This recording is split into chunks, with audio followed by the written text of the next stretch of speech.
Good morning and a heartily welcome to all.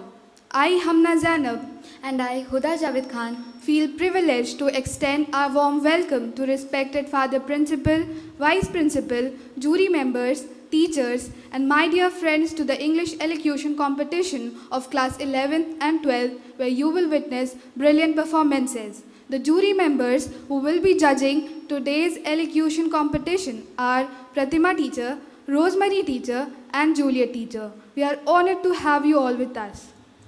we now request our Honorable Principal, Father Osna Khalko, to address the gathering and give his valuable input to our participants and motivate them by sharing his expertise and knowledge.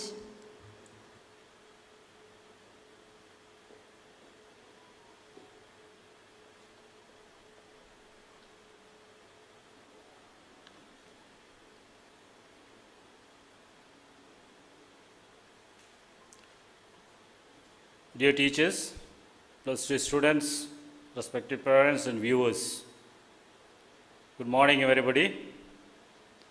Let me start my today's message with a negative connotation. Looking at the today's headline news and a note which is written by an unknown student who seems to be frustrated with student life and instead of facing the reality of life, wants to run away from the offline exams, which demands honesty, hard work, and sincerity.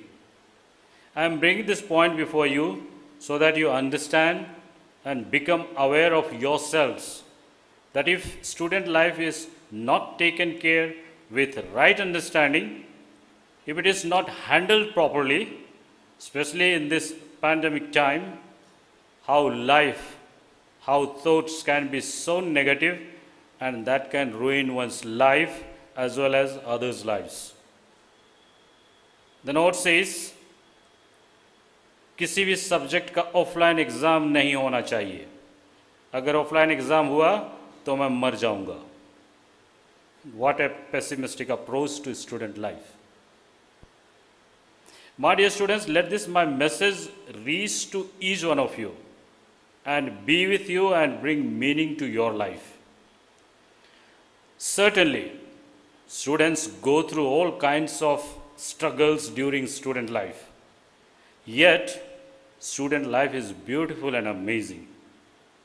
Now, it is a pandemic time and your student life has become all the more hectic and challenging. Your wonderful life is locked inside the four boundary walls. Your student life is becoming boring, tiring, sad, lifeless, hopeless, goalless, and frustrated. And if it continues, imagine what a student life will be. It is a serious matter and you must reflect about it. What to do then? What should you do? By any means, you must not allow your student life to be like this. You must find light and life in your life. You must find positive and inspiring motivations to become good students and human beings. You must become optimistic in the midst of odd lives. Try to learn from every little thing. Help yourself, others will come forward to help you as well. Life is all about new opportunities and the chances. Never let go of opportunities and be afraid of taking new chances. In your life, you will face many tough and hard times. Never lose hope in your bad times. After the heavy rain, we can see the sunshine always. Be positive always. As a student, the most important thing to remember is the laziness is your worst enemy and hard work is your best friend. You have plenty of things to learn new things. You have plenty of things to do to acquire knowledge and wisdom. Remember then that every problem is a challenge to prove yourself and a skills to be developed. You'll get ample of opportunities to learn and discover yourselves through different co-curricular activities. Please be an active participant rather than a passive participant. No one is going to help you unless you help yourself. Trust in your own instincts and life will come more in your control. Today, plus 2 section is having English elocution. I hope all of you might have participated in its initial stage of selection. Usually, common comment is there. What's the use of it? But just know and be aware. Elocution may be in English or Hindi.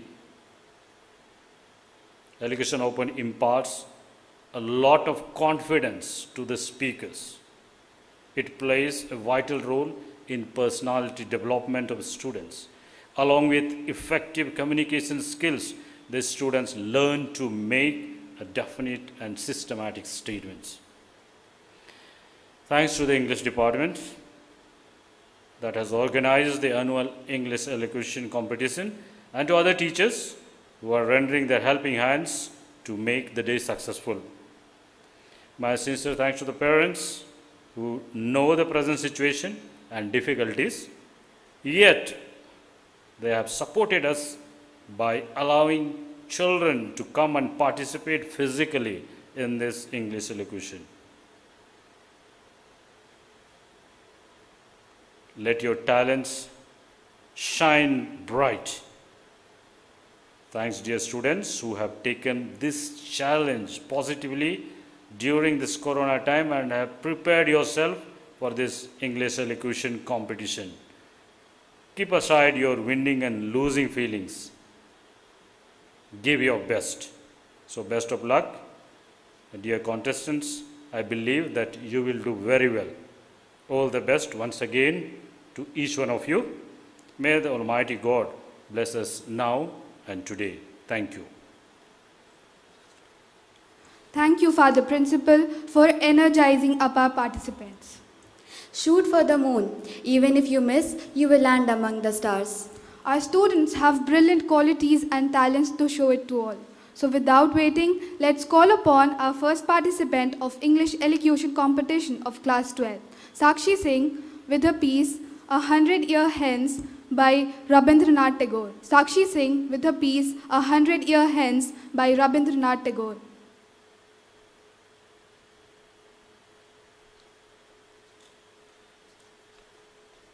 A 100 years hence, who it is with such curiosity reads my poems 100 years hence? Shall I be able to send you an iota of joy of this fresh spring morning? The flowers that bloom today, the songs that the birds sing, the glow of today's setting sun, filled with my feelings of love 100 years ago. A restless ecstasy drifted from the skies and touched the heart of this world 100 years ago. The early spring, mad with joy, knew no bounds. Spreading its restless wings, the southern breeze blew in, carrying the scents of flowers' pollen. All on a sudden soon, they colored the world in a youthful glow 100 years ago. That day, a young poet kept awake with an excited heart filled with songs, with so much ardor, anxious to express so many things, like buds of flowers straining to bloom 100 years ago.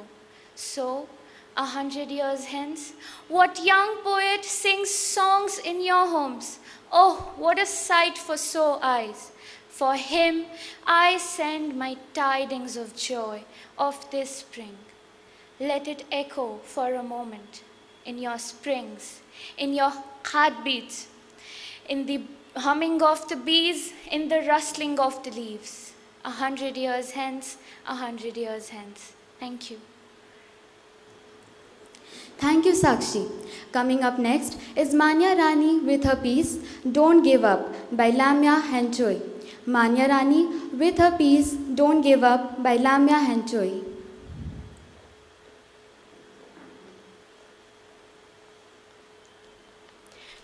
Don't give up. Don't give in. There's always an answer to everything. Yes, my friend, this is for you. The trials that you face and the straight in your pace. Your mind is all over the place, but you are desperate to find your own space. Little did you know this is the time to embrace. Don't give up, don't give in.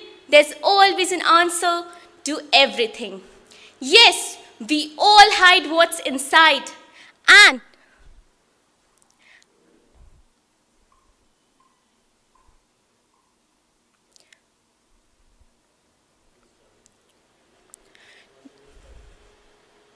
don't give up, don't give in. There's always an answer to everything.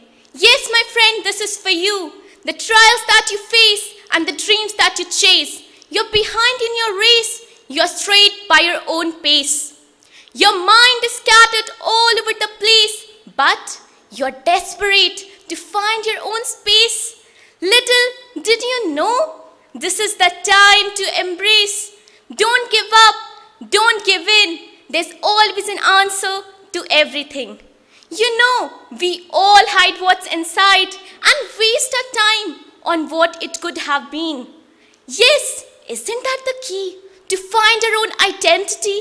Your past has brought you here, and here you need to begin.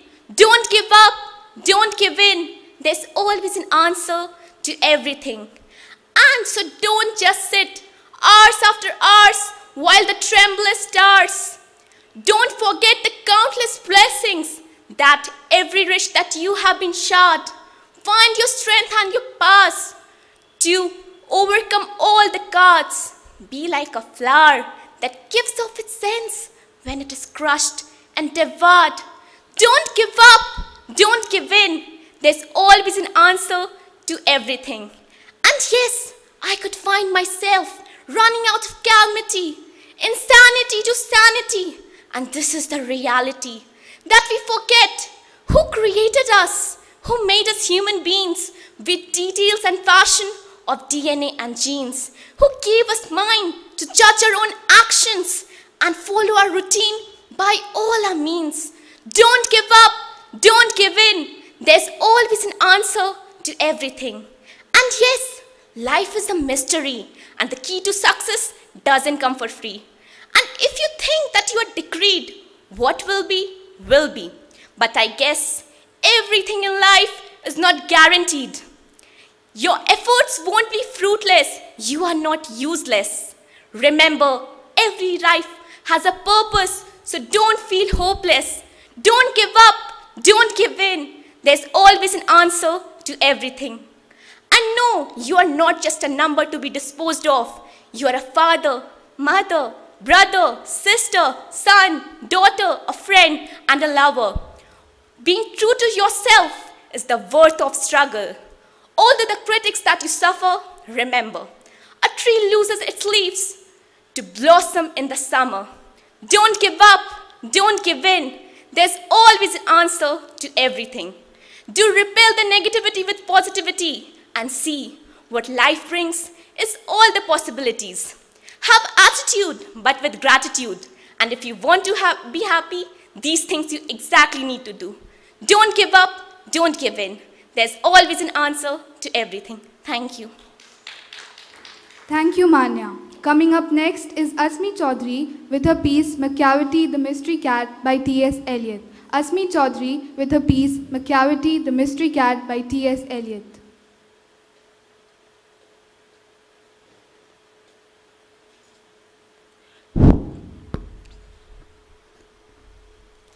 Macavity's a mystery cat.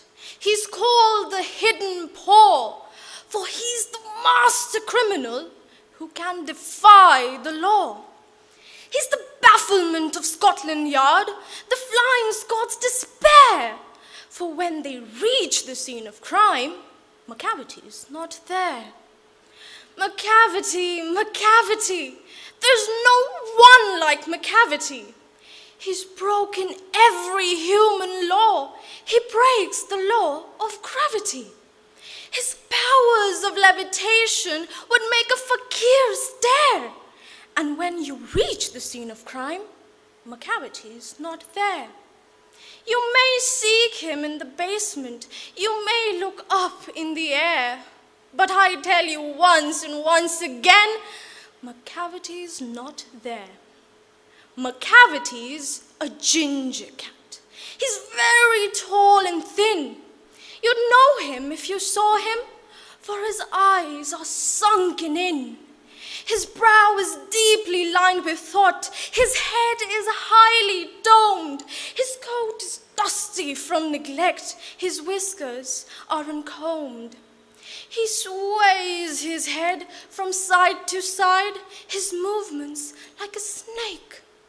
And when you think he's half asleep, he's always wide awake. McCavity, McCavity, there's no one like McCavity, for he's a fiend in feline shape, a monster of depravity. You may meet him in a by-street, you may see him in a square, but when a crime's discovered, then McCavity is not there. He's outwardly respectable. They say he cheats at cards, and his footprints are not found in any file of Scotland Yard's. And when the larder's looted, or the jewel case is rifled, or the milk is missing, or another pig's been stifled, or the greenhouse glass is broken, and the trellis past repair, there's the wonder of the thing. McCavity's not there. And when the Foreign Office find a treaty's gone astray, or the Admiralty lose some plans and drawings by the way, there may be a scrap of paper in the hall or on the stair, but it's useless to investigate. McCavity's not there. And when the loss is disclosed, the Secret Service say, it must have been McCavity, but he's a mile away. You'll be sure to find him resting, or a licking of his thumbs, or engaged in doing complicated long division sums. McCavity, McCavity, there's no one like McCavity. There never was a cat of such deceitfulness and suavity. He always has an alibi, and one or two to spare. At whatever time the crime took place, McCavity wasn't there.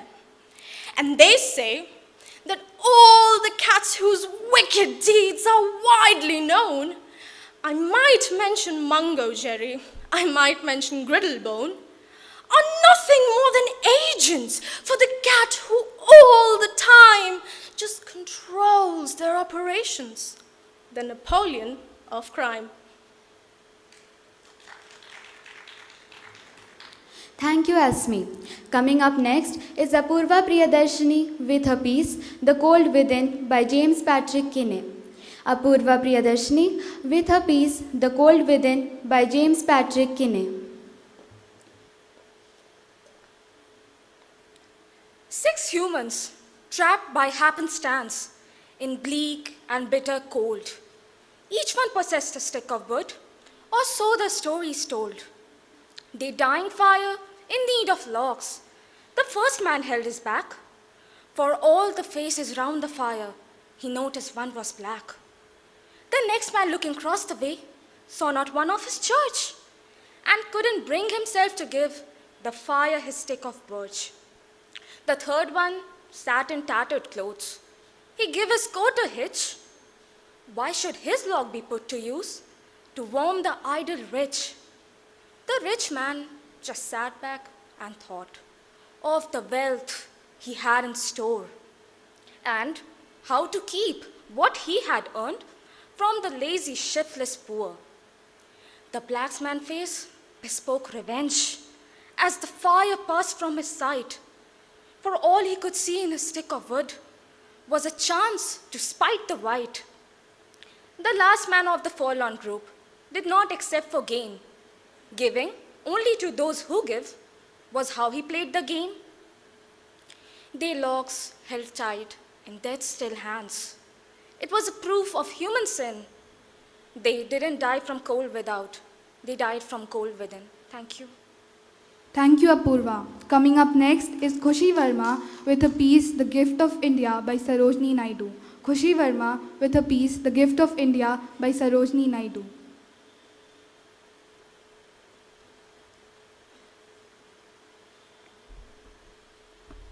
Is there aught you need that my hands withhold? Rich gifts of raiment or grains or gold? Lo, I flung to the east and west priceless treasures torn from my breast, and yielded the sons of my stricken wombs to the drumbeats of duty, the sabres of doom. Gathered like pearls in their alien graves, silent they sleep by the Persian waves. Scattered like shells on Egyptian sand, they lie with pale brow and brave broken hands. They are stern like blossoms mown down by chance on the blood-brown meadows of Flanders and France. Can you measure the grief of tear that I weep, or compass the woe of the watch I keep, or the pride that thrills through my heart's despair, and the hope that comforts the anguish of prayers, and the far sad glorious visions I see of the torn red banners of victory?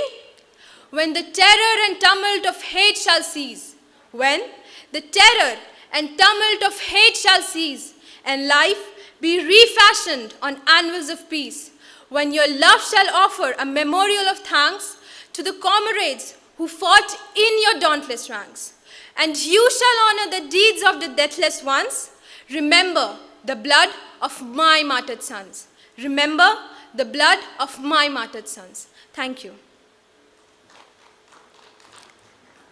Thank you, Koshi. Now let's call upon the last participant of the English Elocution competition, Class 12th, Bhavna Singh with her piece, A Boy Named Sue by Shale Silverstein. Bhavna Singh with her piece, A Boy Named Sue by Shale Silverstein. Well, my daddy left home when I was 3, and he didn't leave much to Ma and me, just this old guitar and an empty bottle of booze. Now I don't blame him because he ran and hid. But the meanest thing that he ever did was, before he left, he went and named me Sue. Well, he must have thought it was quite a joke, and it got lots of laughs from lots of folks. It seems like I have to fight my whole life through. Some guy would giggle and I'd get red, and some guy would laugh and I'd burst his head. I tell you, my life ain't easy for a boy named Sue. Well, I grew up quick and I grew up mean. My fists got hard and my wits got keen.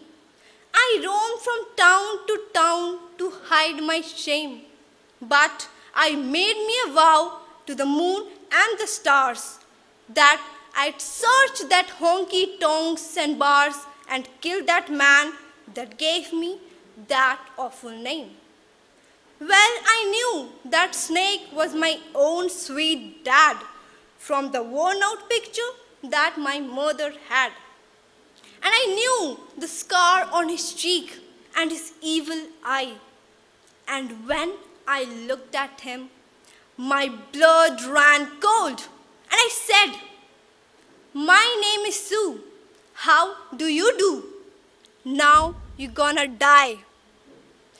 I hit him hard right between his eyes, and he went down. But to my surprise, he came up with a knife, and he cut off a piece of my ear. But I busted a chair right across his teeth, and we crashed through the wall and ran into the street.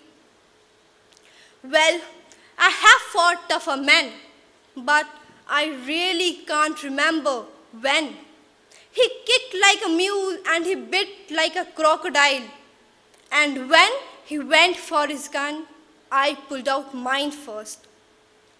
He stood there and looked at me and gave me a peculiar smile. And he said, "My son, this world is rough, and if a man's gonna make it, he's gotta be tough. And I knew I wouldn't be there to help you along, so I gave you that name and said goodbye. And he said, now you have just fought a hell of a fight, and I know you hate me, and you have got the right to kill me now. But you ought to thank me before I die for the gravel in your guts and the spit in your eye. For the gravel in your guts and the spit in your eye, 'cause I am the guy that named you Sue. I got all choked up and I threw my gun down.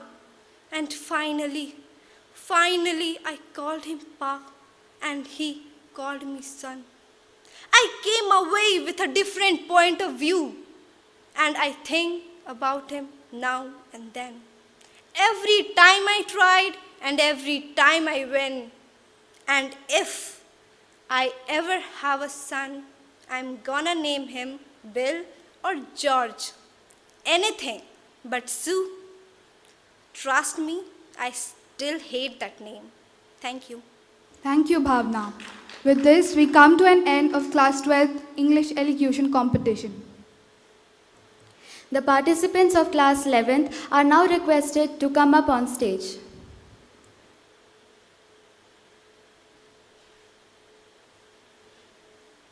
Every accomplishment begins with the decision to try.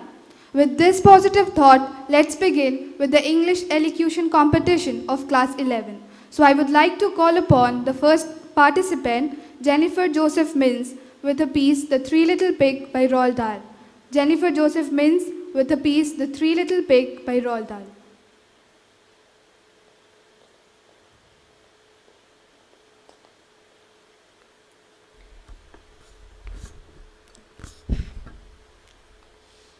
The animal I really dig above all others is the pig. Pigs are noble, pigs are clever, pigs are courteous. However, now and then to break this rule, one meets a pig who is a fool. What, for example, would you say if strolling through the woods one day, right there in front of you, you saw a pig who had built his house of straw? The wolf who saw it licked his lips and said, "That pig has had his chips. Little pig, let me come in." "No, no, but the hairs on my chinny chin chin. Then I'll huff and I'll puff and I'll blow your house in." The piggy began to pray, but the wolfie blew his house away. He shouted, "Bacon, pork and ham, oh what a lucky wolf I am." And though he ate the pig quite fast, he carefully kept the tail till the last. Wolf ended on, a trifle bloated. Surprise, surprise, for soon he noted another little house of pigs, and this one had been built of twigs. Little pig, let me come in." "No, no, but the hairs on my chinny chin chin.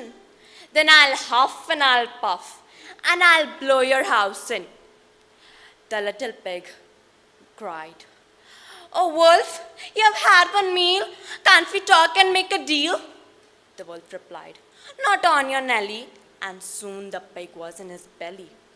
"Two juicy little pigs," wolf cried. "I know how full my tummy is bulging." So, creeping as a mouse, a house which also had inside a little piggy trying to hide. "You'll not get me," the piggy cried. "You'll need a lot of puff, and I don't think you have got enough." The wolf huffed and puffed and blew, but the house stood as good as new. The wolf then said, "If I can't blow it down, I have to blow up instead. I'll come back in the dead of night and blow it with dynamite." The piggy said, "You brute, I might have known." Then picking up the telephone, he quickly dialed the number of Red Riding Hood. "Hello," she said. "Who's speaking?"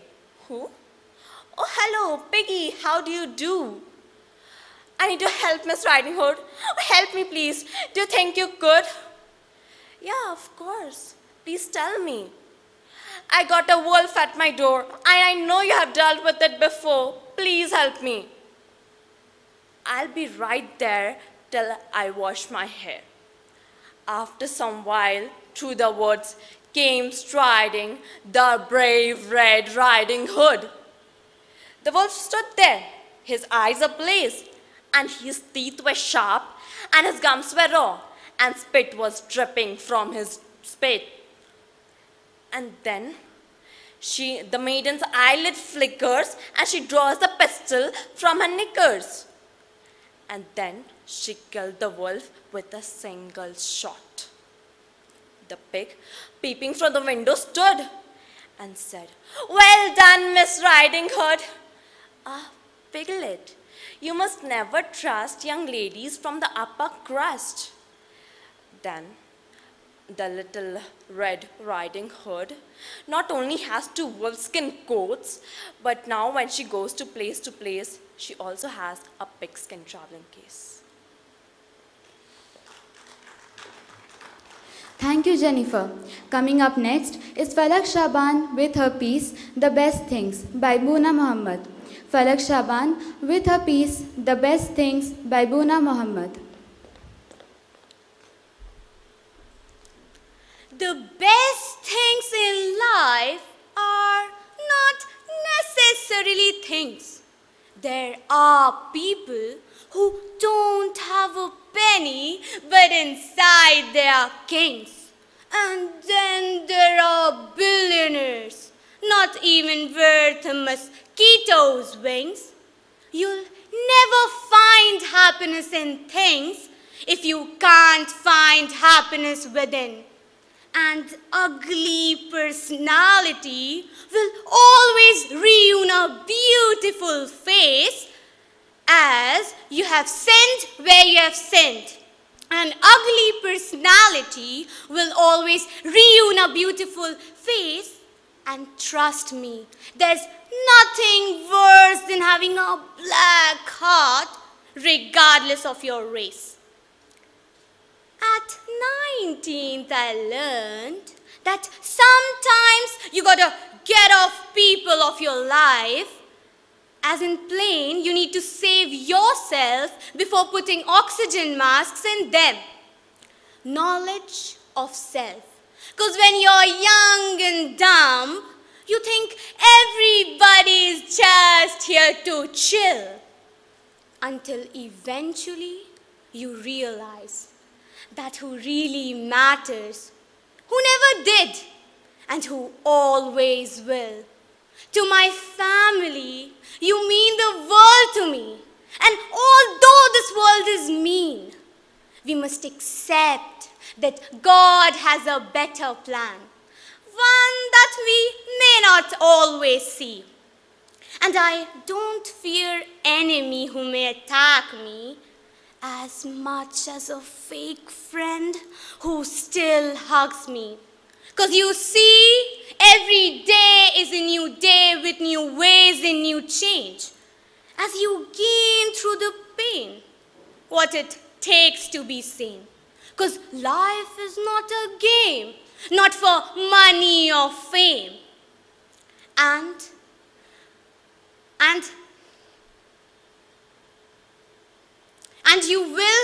you will learn. And I have sinned, I have been where you have been, and probably sinned where you have sinned. I almost reached the devil a win, but then I took a promise that I'll improve my soul's condition, and this will be my mission. 'Cause boys, they fly in the club yelling YOLO, but boys, when you die in the grave, you'll be solo. 'Cause even more than friends on Facebook, I need friends who Facebook. And what is the point of knowledge when you know and don't apply? Experience is the best teacher, but the tuition is so high. I choose friends like I'm looking for neighbors in paradise, and real eyes realize real lies from real life. So be positive and let people say what they say. They need drama like it's oxygen. And people who want to drag you down, trust me, they're already below you. You have the potential for greatness embedded deep inside you. Yes, you will have bad days, and yes, sometimes you'll feel that it is not going according to your plan, and yes, sometimes you will see that you are mere a trash, but trust me, it also shall pass. Everybody here is fighting a battle that you know nothing about. So be kind and quiet and don't be a munition, or rather just don't even open your mouth. Because you see, life is a battle that we all have to fight. And you see that people are not always the way they show.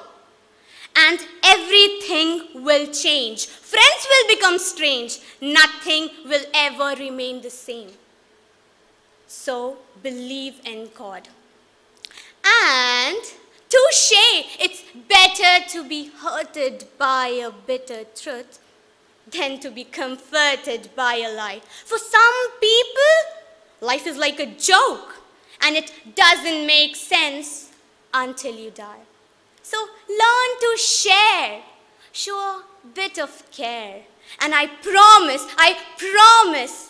there will be change there. Thank you, Falak. Coming up next is Anupam Vivek with his piece If by Rudyard Kipling. Anupam Vivek with his piece If by Rudyard Kipling.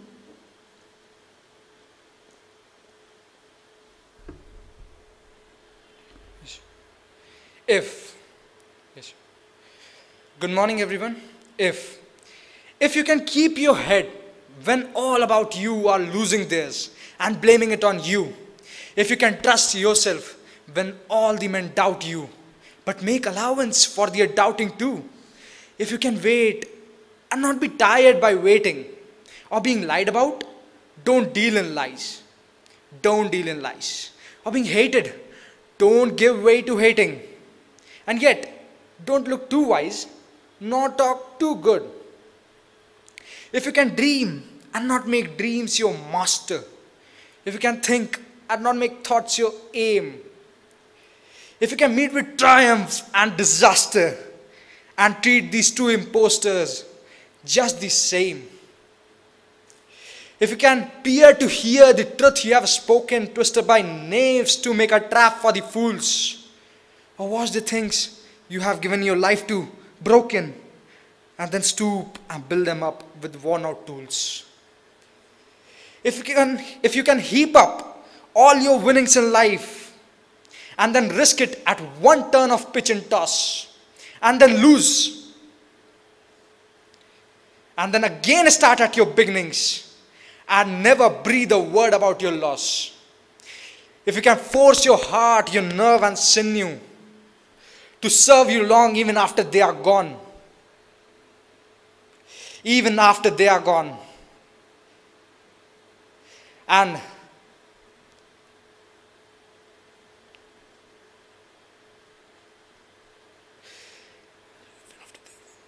once again start to live where nothing is inside you. And once again start to live when nothing is inside you. And accept that will which says to you, hold on. If you can talk with crowds and still keep that virtue, if you can walk with kings, nor lose that common touch. Yes, nor lose that common touch.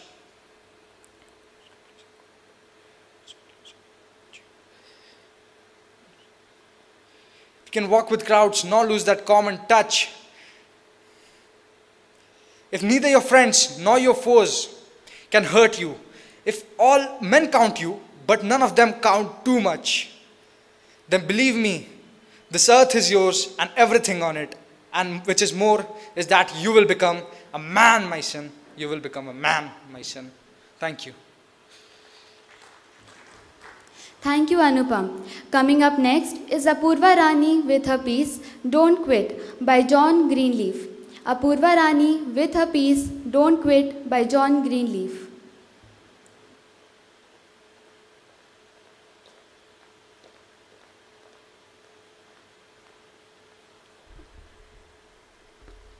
When things go wrong, as they sometimes will, when the road you're trudging seems all uphill, when the funds are low and the debts are high, when you want to smile, but you have to sigh, when care is pressing you down a bit, rest if you must, but don't you quit.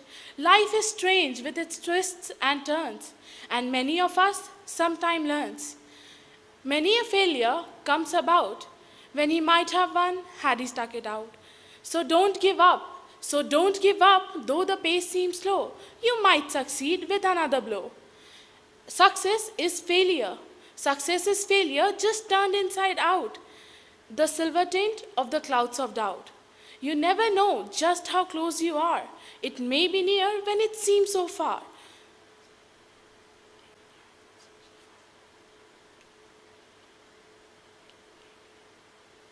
So stick to the fight when you're hardest hit.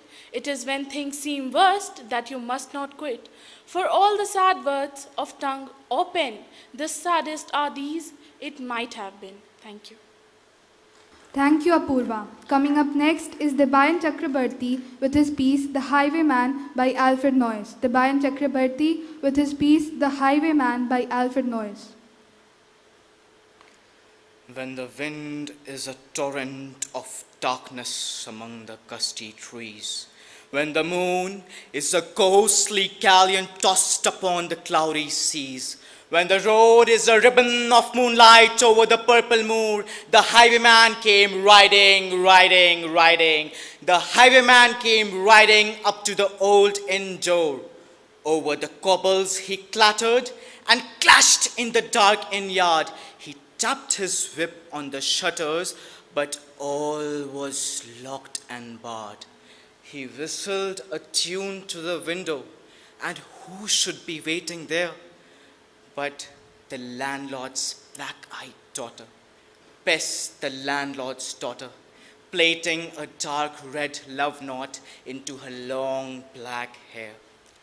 And in the dark inn yard, a stable wicket creaked. Where Tim the ostler listened, his face became white and peaked. His eyes were hollows of madness, his hair like moldy hay. But he loved the landlord's daughter, the landlord's red-lipped daughter. Dumb as a dog he listened the robbers say, "One kiss, my bony sweetheart, I am after a price tonight. But I promise I'll be back with the yellow gold before the morning light. Yet, if they press me sharply and harry me through the day, look for me by moonlight. Watch for me by moonlight. I'll come to thee by moonlight, though hell should bar the way." He did not come at the dawning. He did not come at the noon. And out of the tawny sunset, before the rise of the moon, when the road was a gypsy's ribbon looping over a purple moor, a red troop came marching, marching, marching. King George's men came marching up to the olden door. They did not say a word to the landlord, but drank his ale instead. And they gagged his daughter and bound her to the foot of her narrow bed.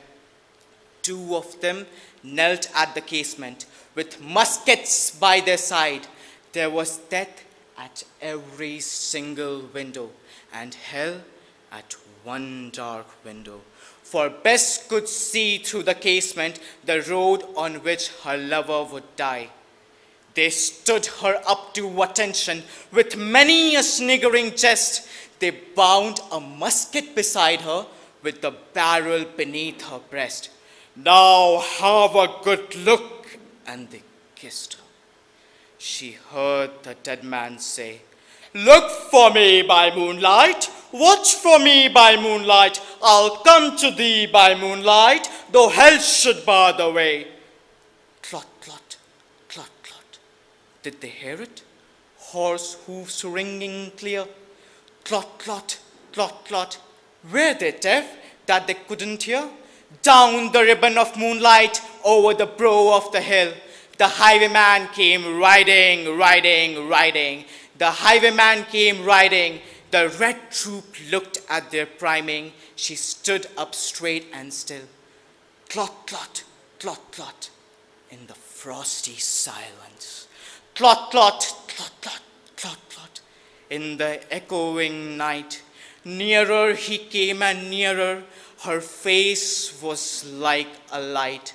Her eyes grew wide for a moment. She took her last deep breath. Her fingers moved in the moonlight. Her musket shattered the moonlight, shattered her breast in the moonlight, and warned him by her death. Thank you. Thank you, Debayan.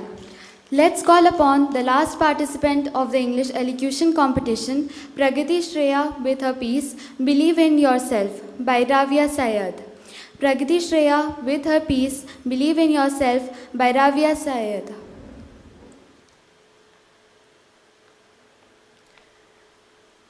Believe in yourself and in your dream. Though impossible things may seem, but someday, somehow you will get to the goal you have in view.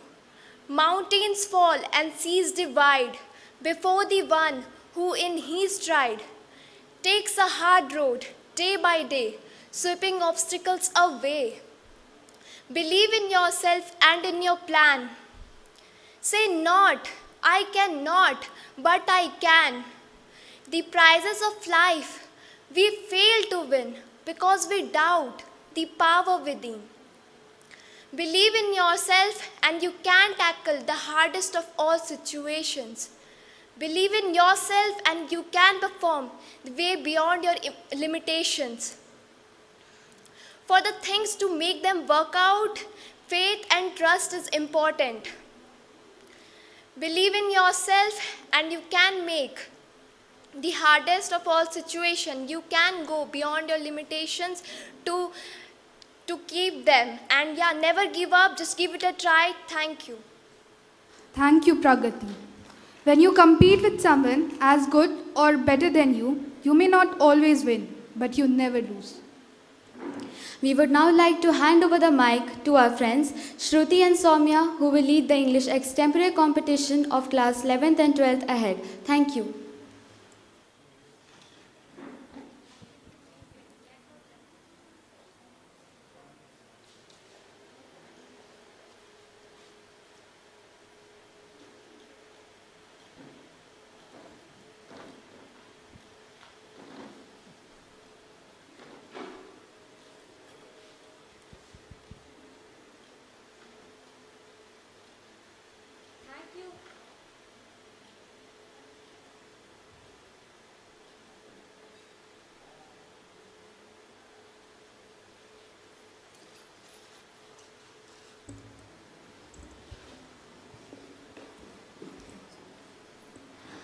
Thank you, Huda and Hamna. A very warm good morning to one and all present here. Today, I, Shruti, and I, Soumya, are going to be the host till the end of the program. We all have gathered here to witness the English extempore competition for the students of standard 11th and 12th. An extempore competition is a competition in which topics are given to each participant an hour before the commencement of the program. How beautiful is this day, and so does the ambience and aura surrounding it. Soon the colors of merit will unfold and take us to another world. We have amazing students with us who will compete in this competition and bring out their hidden aptitude. I would like to thank our judges for being with us in this phase of the program. So without any ado, let us begin with the program. I would like to call our first participant, Ayushi, to speak on the topic, Money is as important as you think it is. Ayushi, to speak on the topic, Money is as important as you think it is. Yesterday, my teacher asked me a question. What is the aim of your life? I proudly said, I want to be a doctor. He then further inquired, but that's for the next 5 years of your life. What do you want to do after that? I thought for a moment and then said, with my knowledge and degree, I would like to free people of their health-related miseries. Our conversation ended there, but the cycle of thoughts in my mind did not stop there. I started thinking, is that why I wanted to be a doctor? Just to cure people of their miseries and nothing for myself. I then recollected of my family's poor financial condition. I remembered the faces of my parents when they keep aside all their wants just to save money for themselves, just to save money for any kind of adverse situation of future. Then I thought that doing charity or helping people is like a secondary thing. We are living in a society and therefore we do have a very important role and responsibility towards the members of our society and our community. But at the individual level, we also have to do something for ourselves. And for an individual, I think that the basic and the most important thing to do in life is to be stable. And where does the stability come from? From money. Of course. Just think of the situation when you will be earning by yourself, when you will be self-dependent and you will be able to get anything that you want in life. Wouldn't you be very happy? A large income is the recipe for happiness, I have heard. And why wouldn't it be? A rich person can acquire whatever he wants in life. He can, from the smallest of desires like having a lavish birthday party to going for the country or worldly tours. He can achieve anything just by thinking of it. Now, the importance of money is best understood when we think of the people who are deprived of it. Of course, the poor. Now, what is the most fundamental thing which is necessary for survival? Food. And where does that food come from? Money. Now, some people will say that food can also be grown. But can you actually grow food without money? I don't think that is very practically possible. So, money is very, very essential for food and food is essential for survival. Now, how are the poor people going to get food? By getting money? And how are they going to get money? Now, the first and the most easy method for them, I think, is begging. But do you really think that it's practical and they will be able, and whatever they accumulate through their whole day's begging will be sufficient for arranging for a proper one-day meal for their families? I don't think it is practically possible. What will be the another way? It can be by working or by employed at some kind of job like a laborer or as a maid or as a servant. But do you think that everybody is lucky enough to get a job or get employed at some work? I don't think so. And when all the doors are shut, there's only one way left. Poverty gives birth to crime. Now, have you ever seen a common man having a small chit-chat with a poor person? I don't think anybody would have ever witnessed that. Why? Is money required for having a proper chit-chat with any person? Of course not. But a poor person is despised of wisdom, but is never heard. Why? Because his words are never valued just because he does not have money. But look at a rich person. He always has money. Who always has money, he always has a lot of friends. He always has someone to share his happiness and sorrows with. Now, what do you think decides the future of a child? According to me, a child's future is decided by the financial condition of his family. Now, We students are very privileged that we are born to parents who are able to provide us with proper education, and they are able to fulfill all our needs with the money that they earn. But is every child privileged enough? The education what we are getting, with that we will be able to make our future secure. We will be able to be self-dependent in future. But what about children who will not be able to attain education? Mind my words, I did not say that they cannot attain education. I am saying that they will not be able to attain education. Why? Have you ever seen a poor man's child going and studying in a school? They don't go for it. Why?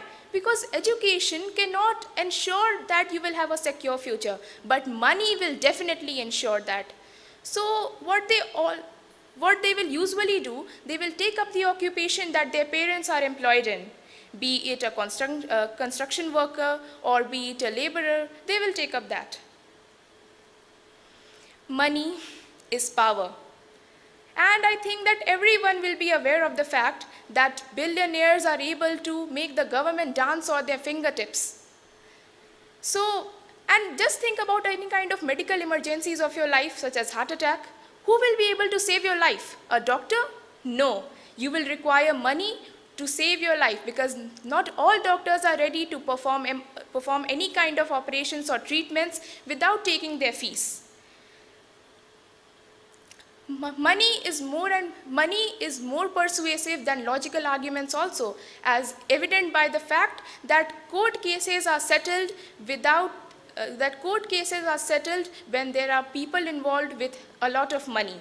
At last, I would like to halt my oration by saying a quote from the Bible that, "A feast is made for laughter, a wine maketh merry, but money answereth everything." Thank you. Thank you, Ayushi. Coming up next is Jayjeet Harshal with his topic, "Better to light a candle than to curse the darkness." Jayjeet Harshal with his topic, "Better to light a candle than to curse the darkness."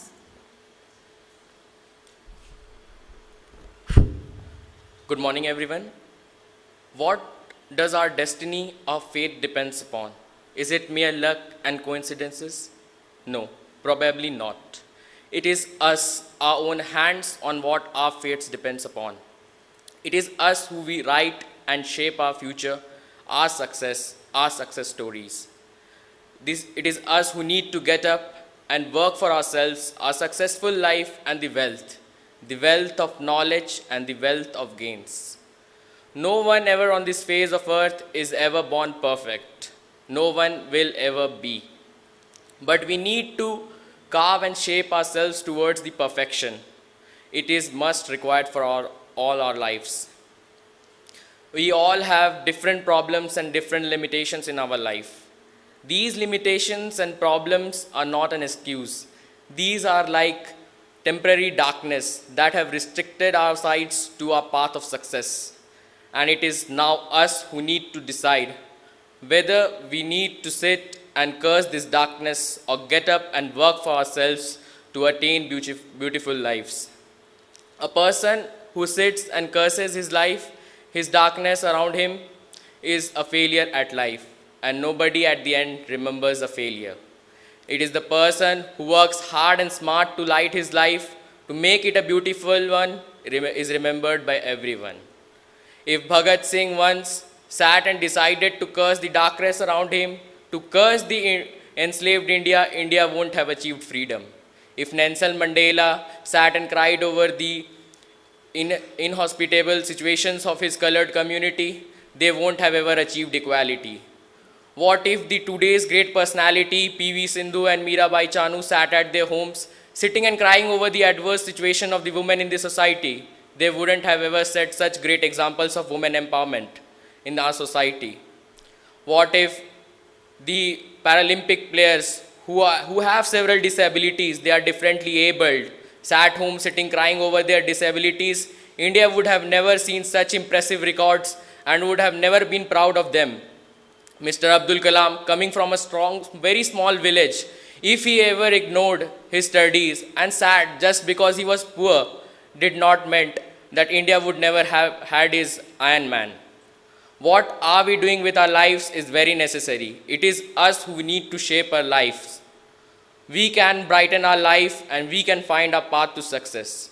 Do not just give excuses and blame the darkness around you for your failure and because of you being lazy, too lazy to get up and work for your own betterment.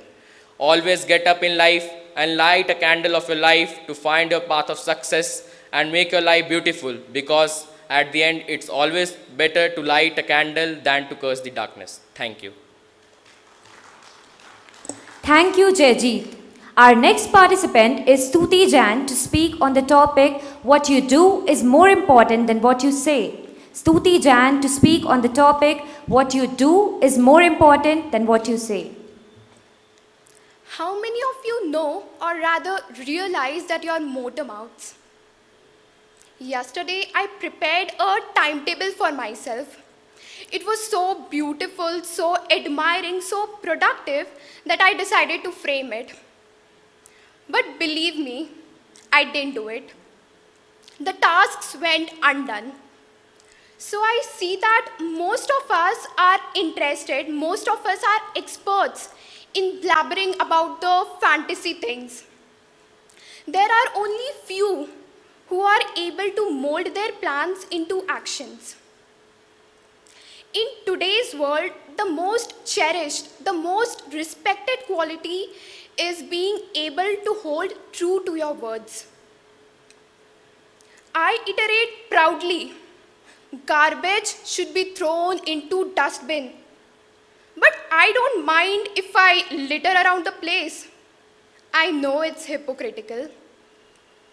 People who are the men of their tongue are truly worshipped. They are always regarded by the society. They are the true gems. We relentlessly waste our time in thinking about the plans, but we are not able to achieve them. Words are useless until they are fulfilled into actions, until they are molded into actions. So the next time, before you make tall claims, I hope there's a voice within you echoing, what you do is more important than what you say. Thank you.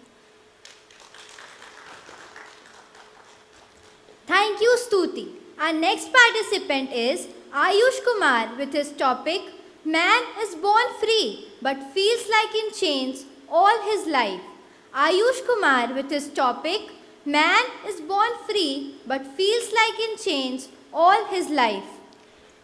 Fortunately, we all live in a democracy and we have the right to freedom. And using my right, I want to wish you all a very warm and pleasant morning here. As I was coming here, a thought flashed back in my mind. The image of the nurse coming out of the labor room with my younger brother in her hand. He was crying. He was completely naked. He had no relations. He didn't know anything about the world. He didn't know what are emotions. What is anger, what is love, what is hatred, what is lust. He didn't know any of them. As he grew up, he became a month old. He became somewhat attached to our mother. If anyone else than our mother tried to go near him, or we tried to play with him or hold him, then he used to start crying. Time passed. After 3 to 4 months, he became acquainted with me, my dad, and my grandma. Slowly, he started growing up. He started exploring the things which gave him pain versus the things which gave him pleasure. At the age of 15 months, he had developed a taste for chocolate. And he wanted to eat more and more chocolates. Now, he was growing and he was sent to the kindergarten. Here he started learning languages, he started learning words, he started learning what are friends, he started making friends. And at this point, he started exploring the world more than he was doing earlier.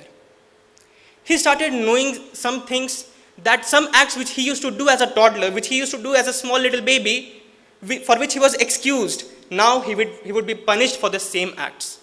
Now those acts were not at all acceptable. He started learning these things. And as he grew, he started exploring more and more.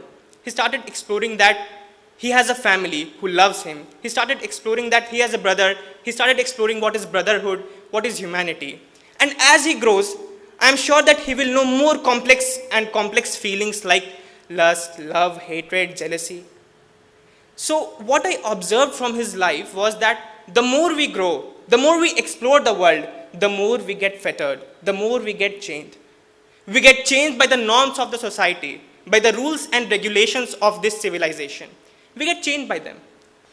Once, an imperial company from some tiny island had made our forefathers subject for around 200 years. And now our own multinationals are doing the same thing. We are the subjects of our multinationals. They have shaped our mind to think the way they want to. We crave for brands.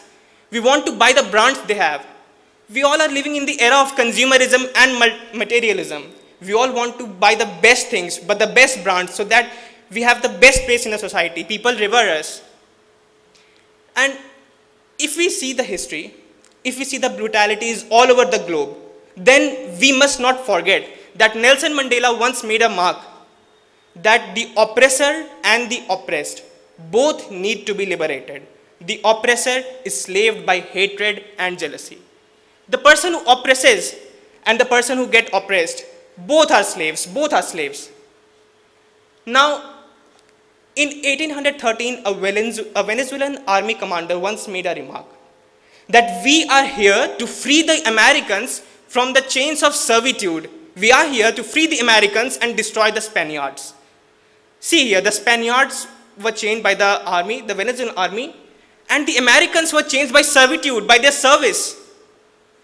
As we move further, as we come to the present time, let us see the coronavirus pandemic.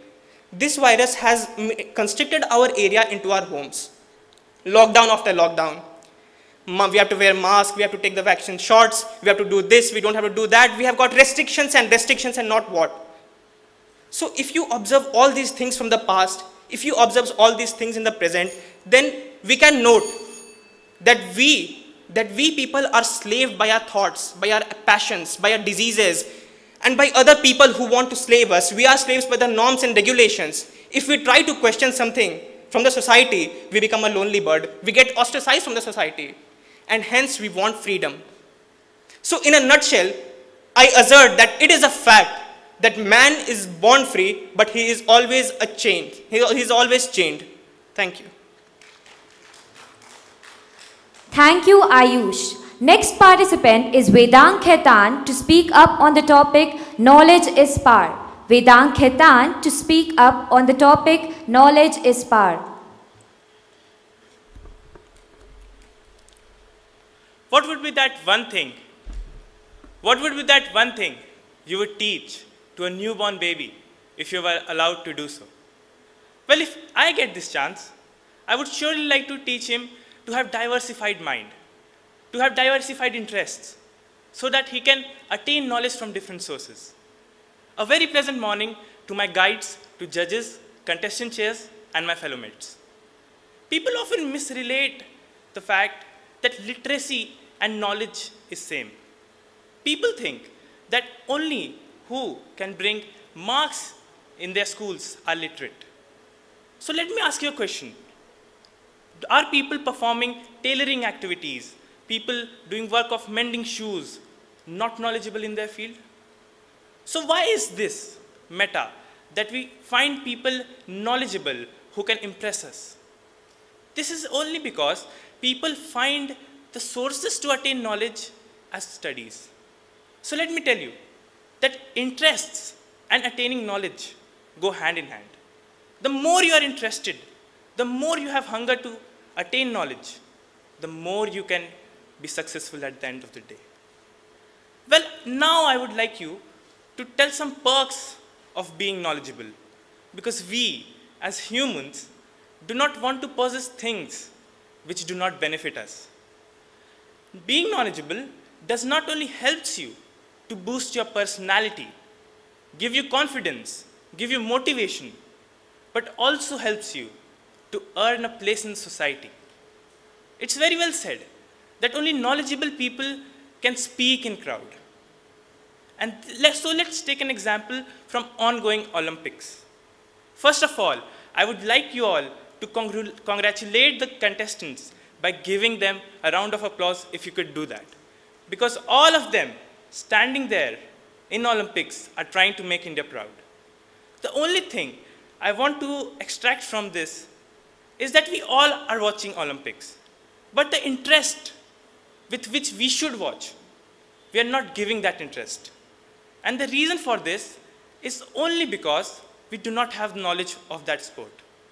Imagine a situation in which you are knowledgeable of that sport.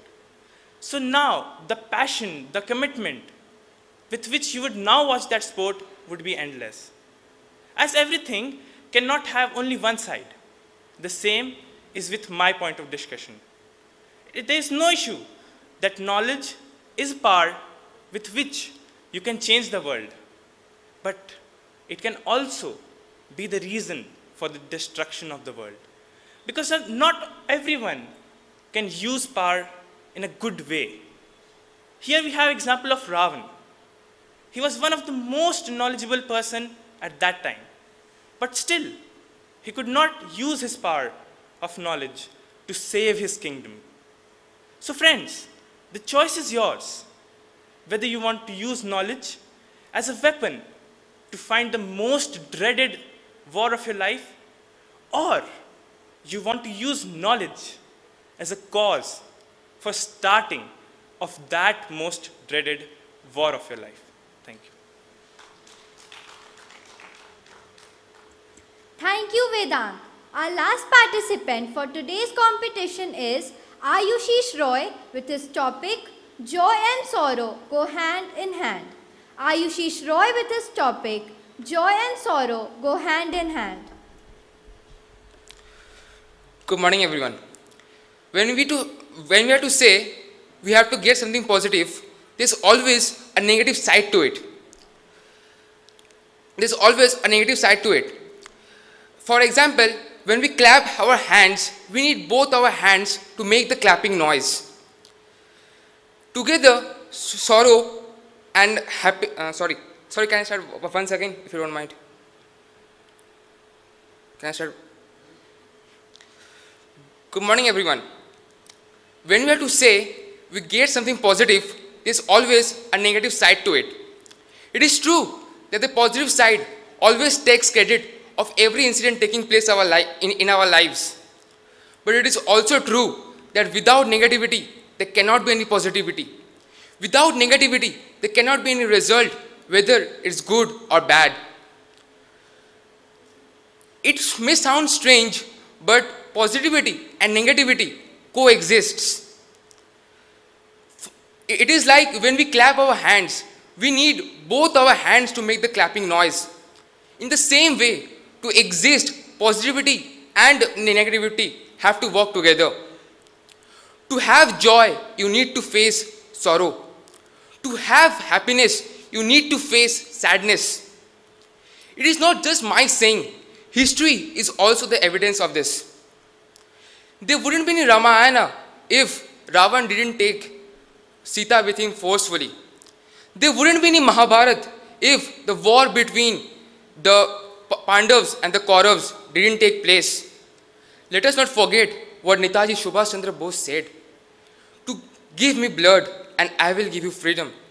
Even he knew to get freedom, to get the joy of freedom, we have to endure the pain, the loss of bloods, the loss of our closed ones, the loss of our brothers and sisters. Well, if you are not pleased with these examples, let us talk about the events that take place in our day-to-day lives. Many of us present here may have relatives or maybe even family members who got separated from their closed ones just because maybe it is educational, maybe it is job related. But what important is they may be happy by getting the knowledge, by getting the money for the family, but they also have to face the sadness because they got separated from their closed ones. I'm sure most of us present here may have played sports, some kind of sports, maybe once or twice in their lives. I'm also sure that they watch those same sports in their television We praise and become fans of those sportsmen and women because what they achieve, but we don't see the hard work, the dedication they put in their lives to reach their success by overcoming those failures, the sorrow of those failures. Most important personalities will agree to my saying that to get happiness, to get the happiness of your success, you have to endure the pain of failures. I may have taken a few minutes in your life, but I hope my today's speech may have affected you in one way or the other. In the end, I would like to say, joy and happiness coexist. They go in hand. Thank you and have a nice day. Thank you, Ayushish. With this, we come to the end of today's program. A huge round of applause to all the participants, judges and the teachers who contributed in making this program successful. I would now like to call Rosemary teacher to share her experience on today's program.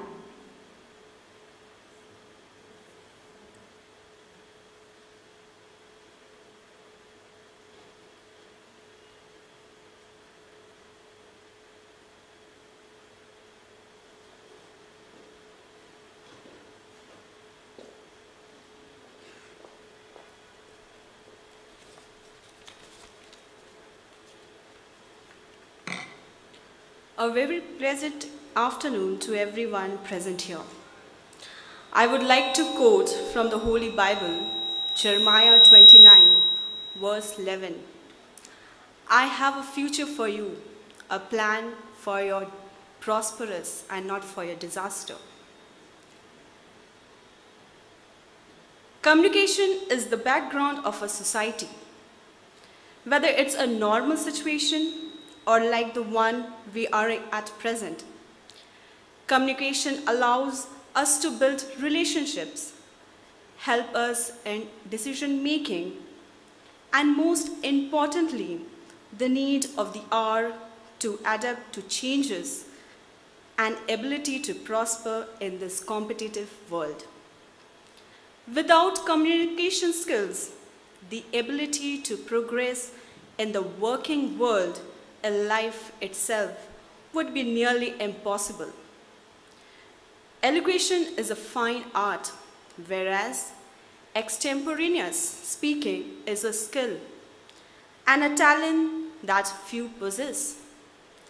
Being able to communicate ideas in a comprehensive and lucid way is an art, and all the participants today acquainted themselves marvelously.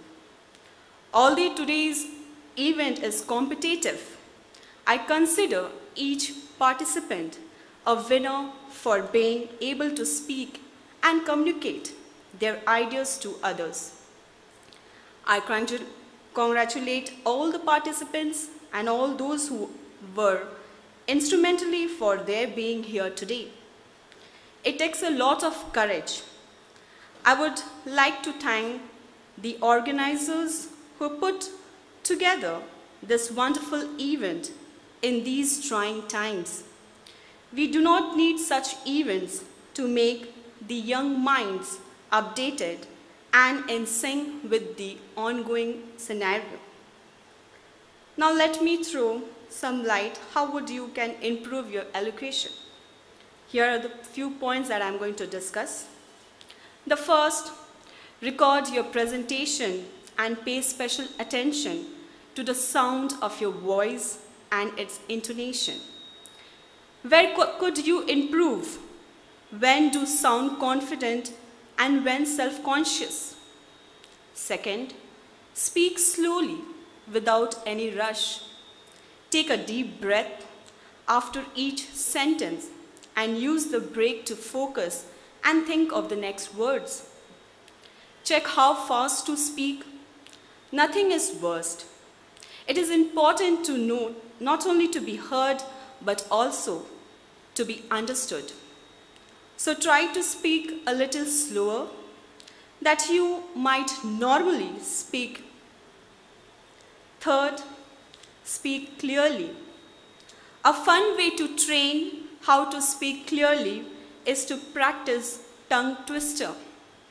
When doing this, the pronunciation, your words as clear as possible.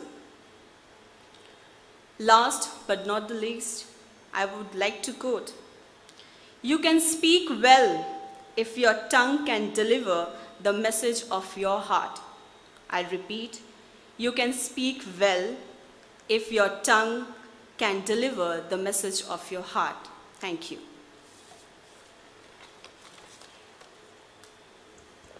Thank you, teacher. Winning and losing is a part of the game. Don't lose hope if you lose. Come again like a lion and stand again with pride.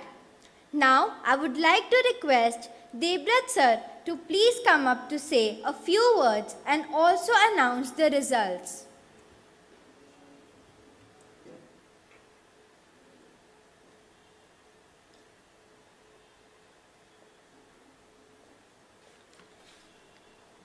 A very good morning to one and all present here.